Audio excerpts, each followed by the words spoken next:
Testing 1 2, mic check 1 2, fuck you. In an attempt to no longer procrastinate and move on to new content that doesn't involve sinking another 30 hours into a game I've already synced 300 into just so I could wear a fancy golden armor skin that's literally just a skin with no special abilities and missing its pants, I decided to do just that. But it's unfair to just rag on that armor skin for not having pants. It is a skin, after all. Not having special abilities or pants is totally acceptable. When beating all the berserkers again allow you to increase the length of all your stat bars with enchantments that offer massive buffs. And any incessant whining and complaining about rewards for beating the hardest challenges this game has to offer should be reserved for the fights themselves, but I'm getting ahead of myself. Ragnarok New Game Plus adds everything I feel Give Me God of War mode should have had from the start. Greater rewards, exclusive armor sets, and the ability to tear through the opposition, while at the same time making the opposition stronger. Now, tearing through enemies is something that can technically be easily achieved by just playing the game on Give Me the Story, but it gets rid of the opportunity to flex your nerd power by slapping the Give Me God of War stamp in the top corner of the screen.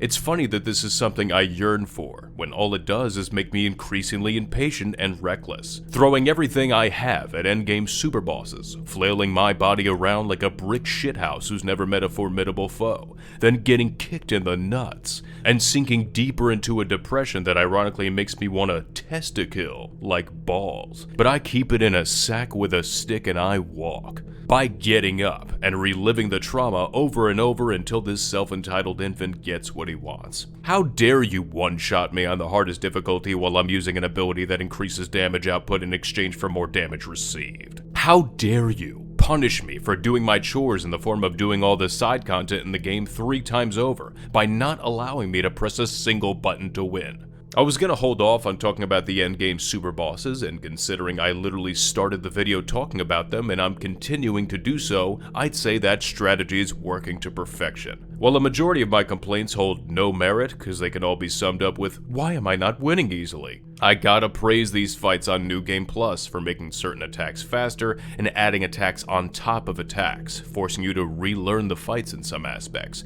which is always fun. Having to abandon most of what you know and being forced to learn new ways to deal with fights is a fantastic incentive to explore them again on New Game Plus, but it's piss poor design if the person playing is incredibly impatient. There is one complaint I have that I don't feel is unwarranted, and that's giving Gana's random unstoppable aura to all of the berserkers and also making hers and her fight a lot more prevalent. It's one thing if a boss gets runic armor in scripted scenarios like where their health is at or after certain attacks, and it's a whole other ballgame when they can randomly gain the ability not to be staggered, in a game where your highest damage output comes in the form of runic attacks that give you no iframes, can't be cancelled, and have animations long enough to leave you completely defenseless to the next attack. It makes your strategies inconsistent, unless your strategy is to run around doing chip damage R1 combos, making the fight boring and tedious. Now, if you do all the side content again and know how to set yourself up to do as much damage as possible, without looking at online guides, you fucking dopes, these encounters can end in like fucking 2 minutes. So maybe it's a fair trade-off, as you could ignore all the new shit that makes these fights more difficult. And more fun, in some cases. It actually has me sitting here a little disappointed in myself for bum rushing all of them, but I'll get over it. I actually forgot about one more valid argument for the Gana fight specifically. If anyone has the solution for this, leave it in the comment section. But on Give Me God of War, if Gana goes for her shield strike attack and she's less than a foot away from you, it's guaranteed death. While the unstoppable aura is stoppable, in terms of it being the reason for your untimely death, the shield strike attack is literally a game of Russian roulette. Consider it the unacceptable aura surrounding your TV screen, filling you in that this boss is unworthy of your time. But that's not to say the full package that is Ragnarok on New Game Plus is unworthy of your time. Quite the opposite, as even though the sane human being side of my brain was like, enough dude, you've beaten this game 3 times over along with God of War 1 3 times over within the last few months, you're burned out, just stop it. New Game Plus felt like the much needed reward for beating the game on Give Me God of War New Game, so I could, like I said before, tear through the opposition. It also gave me a chance to don that sexy, should have been included initially, cloak armor set, which earns extra points for being all blacked out. You also have the pleasure of revealing Kratos' nipples to the 9 realms of Norse mythology to bring back a little of that OG God of War nostalgia. And thankfully, with Ragnarok's inclusion of being able to edit armor appearance without losing out on the buffs that come with the armor of your choosing, allow you to don whatever outfit you see fit throughout the story, assuming your armor of choice was leveled up to 9 in your initial playthrough. Speaking of levels, Ragnarok increases the level cap for all armor, weapons, and weapon attachments to 10. And throughout your New Game Plus journey, all main and side mission rewards, even chests and small breakable shit when you're Slayer boat riding, are new rewards, with crafting items exclusive to New Game Plus. And one thing I gotta applaud is even if you didn't do all the side content in your initial playthrough, the number of common crafting materials from New Game and hack silver you get from completing basic tasks are exponentially increased, to get you faster on the track of pushing beyond the level 9 cap for all of your shit, and becoming the god you were meant to be. You even get Muspelheim exclusive crafting materials from side missions and certain chests, I think. So it's a huge plus for anyone who never wanted to suffer through the full trials, who may be a few smoldering embers short of a level 9 upgrade for a piece of armor or a weapon attachment. It warms my heart that New Game Plus will reward players who just simply beat the game, even if they sucked and couldn't beat its hardest challenges, even if they didn't sink upwards of 30 hours into side content because they had much more worthwhile things to do with their life, like getting outside and touching grass. Speaking of wasting away precious hours of your life, and speaking of New Game Plus being so rewarding, let's talk about how it wastes your time and doesn't reward you. Atreus' gameplay segments, assuming you're not playing New Game Plus a long while after your initial playthrough and you aren't playing to re-experience the story, will feel like chores.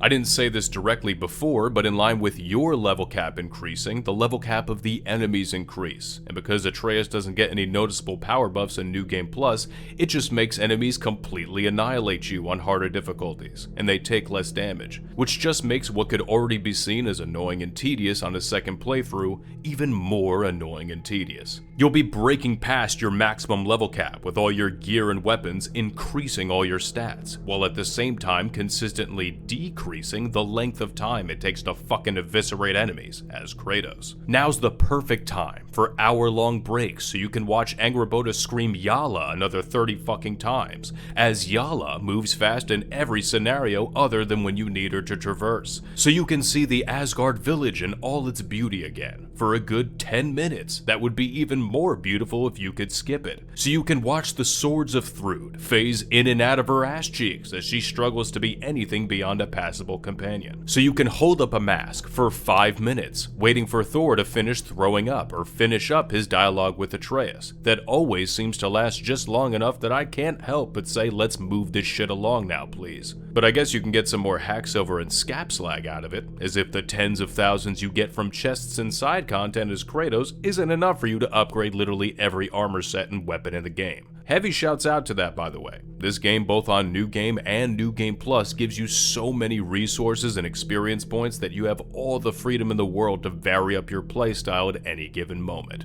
And it's because of that I decided not to revisit God of War 1 on New Game Plus.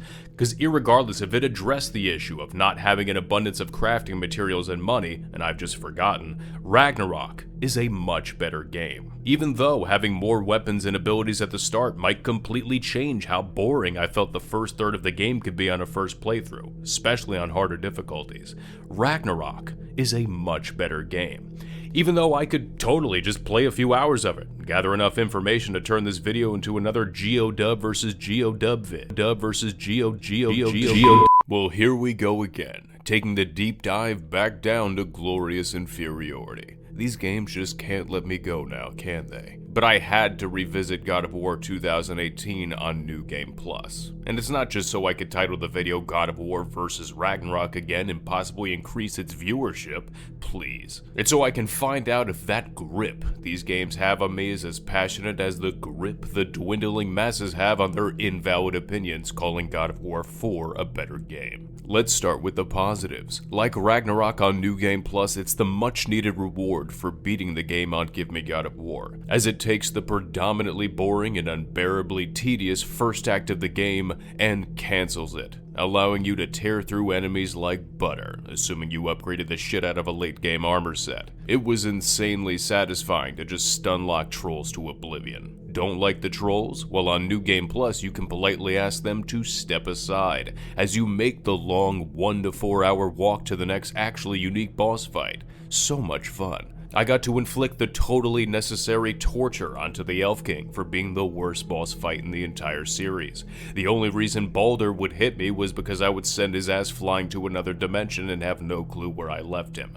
You do get new armor sets with interesting abilities attached, new crafting materials exclusive to New Game Plus, perfect enchantments, perfect talismans. Now on to the negatives. Now you might say to yourself, well, it sounds like all the positives you listed for Ragnarok New Game Plus were also present back in 2018, so this is a win for both games. If I had to describe God of War 2018 New Game Plus, I'd say picture Ragnarok, but you have to work harder to get shit you don't even know you'll enjoy. The issue of not having an abundance of crafting materials and money, thus leveling up at a snail's pace and having no room for playstyle exploration, is still present in New Game Plus. By the time I sunk a couple hours into it while looting every chest so far in the game, I still didn't have enough scap slag to buy a single piece of New Game Plus armor. A couple hours in and you can't even allow me to wear a blue spray-painted scaly version of one of the older armor sets that I never liked? Oh look, it's a perfect talisman that isn't drastically affecting my stats in a negative way considering my playstyle. Might as well buy it and make the journey to wearing that disgusting armor set even longer. Nice! Redoing Nornir chest puzzles on New Game Plus gives me extra money in new enchantments that don't rival any of the current enchantments I got in my first playthrough. Well, you could just sell them at a shop for hack silver. Yeah, but what if I decide to switch to an armor set that drops certain stats? And the enchantments I sold to clear up the never-ending amount I gained from side content could have boosted some of those stats to even things out. Well, now I gotta buy them back. I'm probably making things much more complicated than they actually are for some people, but if this system wasn't inferior to how Ragnarok handles amulet slots, they would have never changed it in the first place. I tried so hard to give a shit about the enchantments and the perks associated with them, but 90% of them are boring and just offer things like blessings of runic strength and defense. If I'm already satisfied with my current damage output and defense, why should I care to explore? And 2, pretty much everything is luck-based, even the actually interesting perks associated with different weapon pommels. So it's like doing a bunch of homework, setting yourself up for an A+ or 100, where you could still just randomly draw a goose egg. That's assuming none of the perks you set yourself up with even show up in the battle once. That sounds like so much fun. Let's put on a bunch of perks, not knowing if they'll do anything, other than lower all my base stats that I've prioritized in the process. Though I guess some enchantments could line up well for your current build when it comes to both perks and stats, but you know. Okay, so all the arguments I just made are about to collapse. Well, not really, some still hold some truth, it's just funnier to put it that way. Here's a lesson, folks: never write a script or form a definitive opinion on something, unless you've opened yourself up to every argument against your position and analyzed them all carefully. I booted up an old New Game Plus save file from years ago when it first came out, and saw that I had a boatload of New Game Plus shit. And I was thinking about how I ragged on this game even more so back then than I do now. So how in the fuck did I put in the man hours to not only grab all these armor sets, but upgrade ones I don't even use to max level? I figured there must be something I'm missing and haven't considered yet, so I decided to continue my current New Game Plus playthrough. To first tackle my complaint of the perk system being entirely luck-based, thus sucking, I sacrificed my beloved runic and strength stats to wear the disgusting God of War armor set and increase my luck stat exponentially to see if it had a noticeable effect on how often the perks activate, and it had a noticeable effect. Though I will say that there are some weapon handle perks, even ones that share the same probability chance, that don't activate as frequently. And I went to the lab and tested this with the same group of enemies and 2 handles that shared a low probability chance: Surtur's Grip of Flame and the Grips of the Valkyrie. Each have perks that have a chance of activating with every hit landed. While the perk for the axe activated multiple times throughout the fight, the blade's handles only activated once with even more hits landed. So either I'm missing something or this game is lying to me. But the standard enchantment perks all behave consistently in line with their activation chance. And since there's not a lot of enchantments that are cool enough to play around with, or it would mean sacrificing even more of my base damage stats, I didn't test too many, but it's still a plus that they work well. The God of War armor set became the catalyst to take this video even deeper. Now that I was a certified fish, I thought it was only fitting to fish for more reasons to leave all my previous arguments dead in the water. I swam over to the shop to see if I could kill my argument about never having enough money and sold all my low-level enchantments,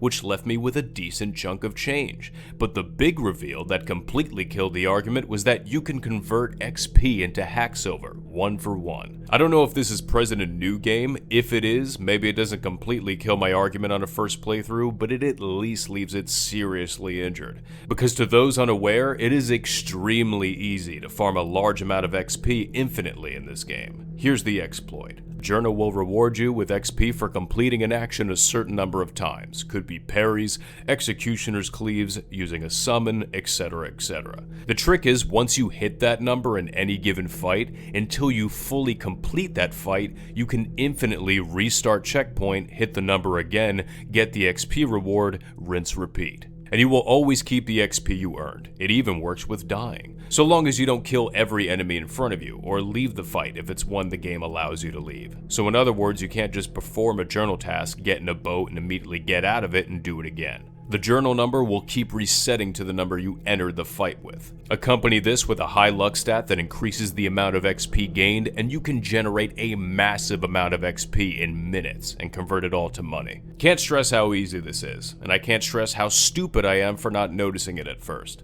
So on to my last argument of not having enough New Game Plus crafting materials, ergo scap slag. Turns out that even while the rate at which you get them in the first couple hours of the game is low, even if you loot every chest, had to mention that again, once the side content in the Lake of Nine opens up, you get enough to buy more shit. Sure, it still isn't at the rate of how fast you can buy new shit in Ragnarok without feeling like you're handing over your house and family, but it's reasonable. So there you go, all arguments quelled. I've made myself look like a complete idiot. All that's left now is to praise a couple things, like how perfect talismans have enchantment sockets to buff up your stats even more. How some of them, if upgraded fully, can be traded into the shop and turned into an enchantment, so you get the perks of the talisman without it taking up a talisman slot. That's pretty badass, and is in line with Ragnarok's gilded coin system, which I totally forgot to mention before and won't be going in depth with. God of War 2018 New Game Plus actually has something over God of War Ragnarok 2022 New Game Plus,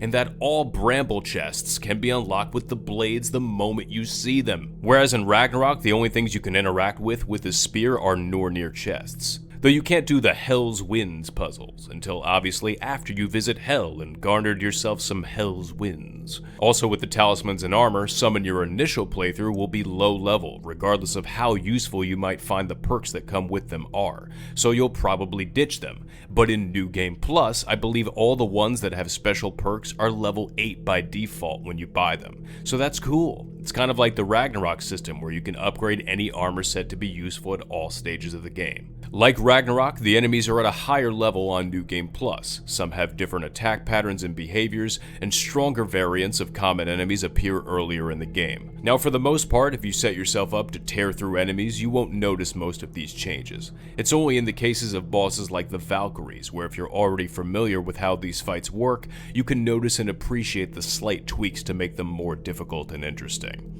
Okay, I'm underselling it.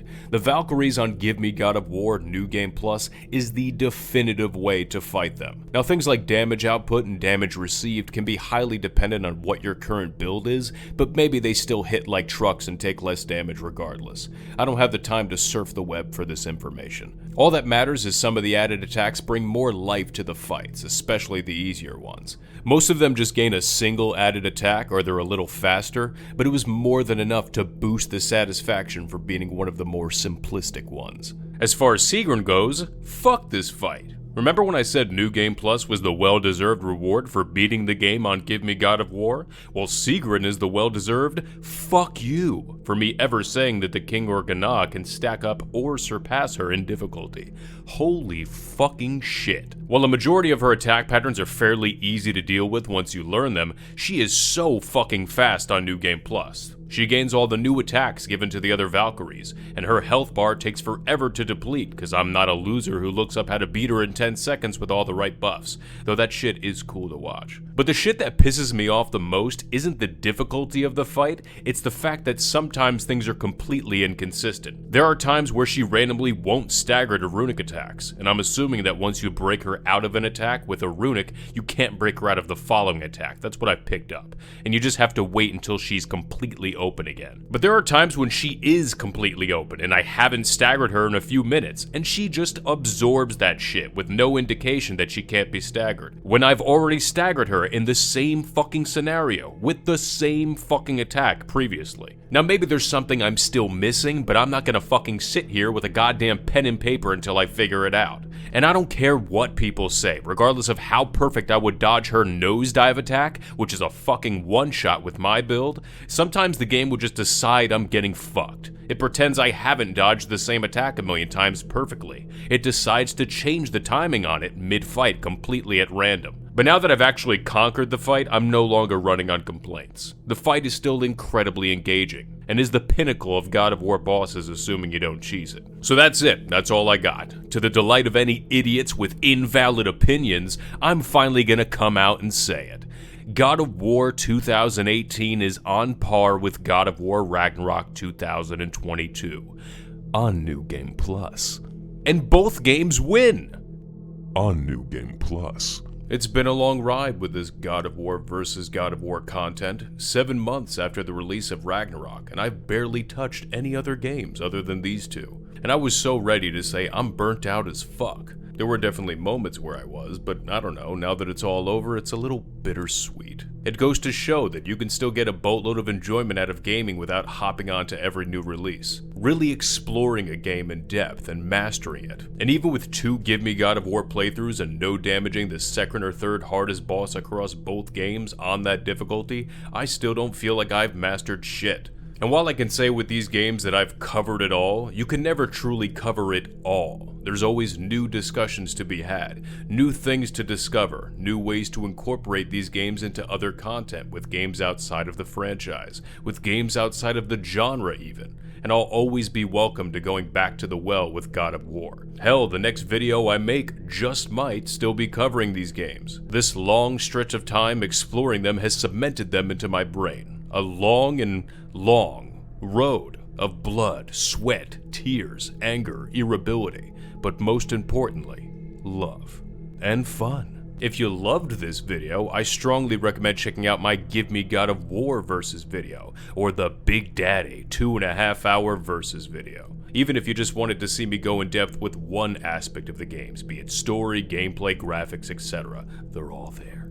And as always, leave a like, comment, and perhaps subscribe, and I just might make some more.